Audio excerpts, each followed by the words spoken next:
In this video, we'll be covering recent updates on Australia's notorious bikies and their sprawling networks. We'll dive into recent arrests, major developments in ongoing investigations, and some bizarre twists and surprises along the way. Let's get started. Our first update is from Perth, where Scotty Miller, a lone wolf bikie associate, has admitted to trafficking meth while armed with a loaded gun, following a dramatic arrest in Scarborough. Just 2 weeks after mocking law enforcement by posting a fake wanted by the FBI poster, he cut off his ankle monitor and fled his home in Mandurah, leading to a 3-day police search in 2021. However, that was not the end of his illegal stints. In Perth Magistrates Court, it was revealed that Miller had been caught with 830 grams of methamphetamine in October 2023. He also admitted to having $29,400 in suspected illegal money and an additional amount of meth in January 2024. While some charges were dropped, Miller remains in custody and will face sentencing in December. Miller made news headlines when a wild video of his arrest hit the internet. Accused of reckless driving and assaulting police during a chaotic showdown on Scarborough's Esplanade, Miller later flipped the script, claiming the cops started the drama and the violence by ramming his car. The police had warned the public not to approach Miller during his manhunt, but his arrest came after a chaotic pursuit where he crashed into multiple vehicles. A warrant had been issued for his arrest after he removed his electronic ankle bracelet, sparking a 2-day manhunt. Police said that Miller was behind the wheel of a Nissan Patrol when the arrest occurred, and his lawyer argued in court that Miller was brutally dragged from his vehicle, hit on the head, and punched during the arrest. At the time of arrest, Miller was on bail for charges of possessing methamphetamine with intent to sell or supply, as well as having access to both weapons and drugs.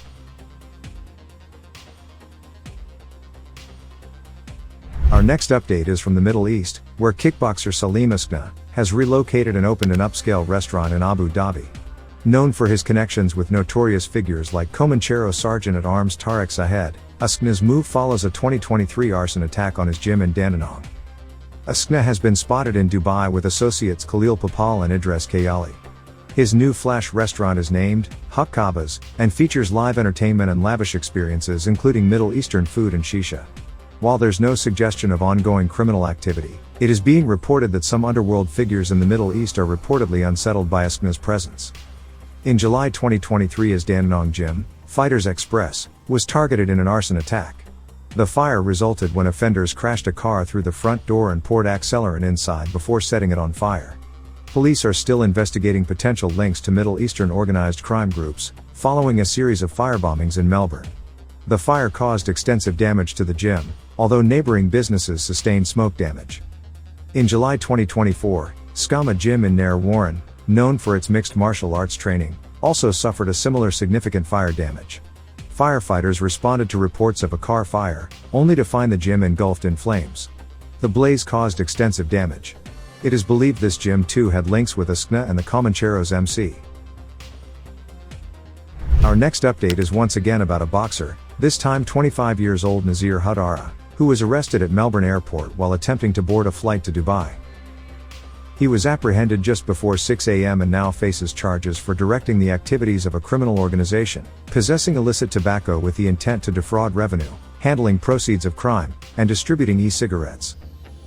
Hudara will face Melbourne Magistrates Court. This arrest is part of a broader investigation into a syndicate involved in the illicit tobacco trade, which has seen multiple arrests and raids across Victoria. Detectives from the Viper and Lunar task forces have charged 8 individuals for their involvement in directing and assisting an organized crime syndicate selling illicit tobacco under the guise of legitimate stores. The syndicate, operating fake gift and confectionery shops, earned over $30 million per year. A large-scale operation involving 27 search warrants across Victoria led to arrests, and the seizure of luxury cars like Lamborghini Verde Ithaca and a Range Rover, 600,000 illicit tobacco sticks, and 75 kilograms of loose-leaf tobacco. The investigation, ongoing since December 2023, targets organized crime groups, including Middle Eastern and bikie clubs. Our next update on a major drug investigation takes an unusual twist that even Chelsea FC fans might not have expected. A 36-year-old Liverpool man recently appeared in Downing Centre local court, facing serious charges tied to an attempted importation of 60 kilograms of methamphetamine into New South Wales. This story began in September 2024, when US authorities intercepted a whopping 95 kilograms of meth in a shipment destined for Sydney.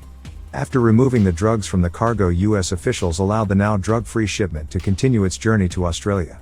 The AFP quickly launched an investigation and discovered that once the shipment arrived, the drugs were set to be collected from a vehicle parked in Maroubra, waiting for a discreet pickup.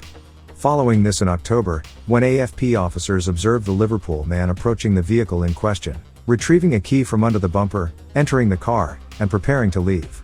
What he didn't know was that the AFP had replaced the cargo with a harmless 60-kilogram substance, part of a sting operation.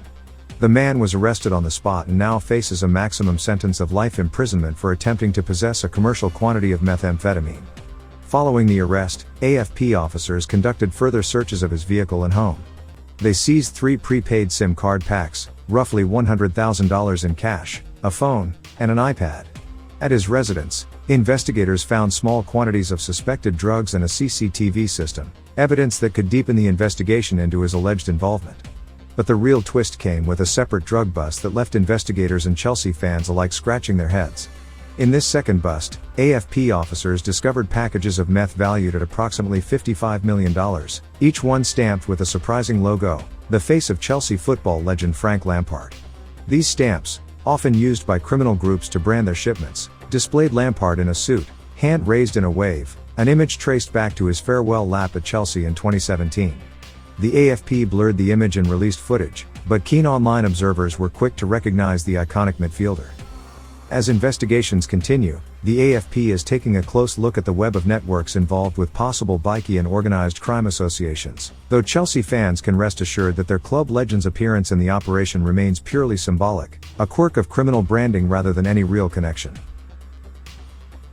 Our last bit of update is from a Campbelltown brothel, where 2 Comanchero bikie associates, Anthony Leao Seve 35 and Sila Mafi 39, didn't quite get the mates' rates when they hoped for a budget-friendly visit.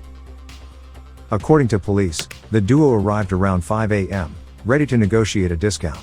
When the workers refused, things reportedly took a spicy turn, with Mafi allegedly kicking off by damaging a kitchen door and assaulting one of the workers. The next day, an unidentified man reportedly called the brothel, offering protection for a fee. Following an investigation by the Raptor squad, both were arrested on September 23. Leao Seve was granted conditional bail, while Mafi remains in custody without bail. Both men have pleaded not guilty to the charges, and their cases are set to return to court in December. Anthony Leao Seve is known to police, and last made news when he was sentenced after stealing nearly 500 kilograms of salmon worth $11,850 from his employer, Huon Aquaculture. Employed as a forklift driver, he took salmon incrementally over his shifts, increasing to over 150 kilograms per shift at times. While assisting police investigations into the missing stock, he concealed his own involvement. Court documents revealed he knew the salmon was stolen but did not initially incriminate himself. In court, Magistrate Shane McAnulty noted the betrayal of trust, sentencing him to a 15-month intensive correction order with 175 hours of community service.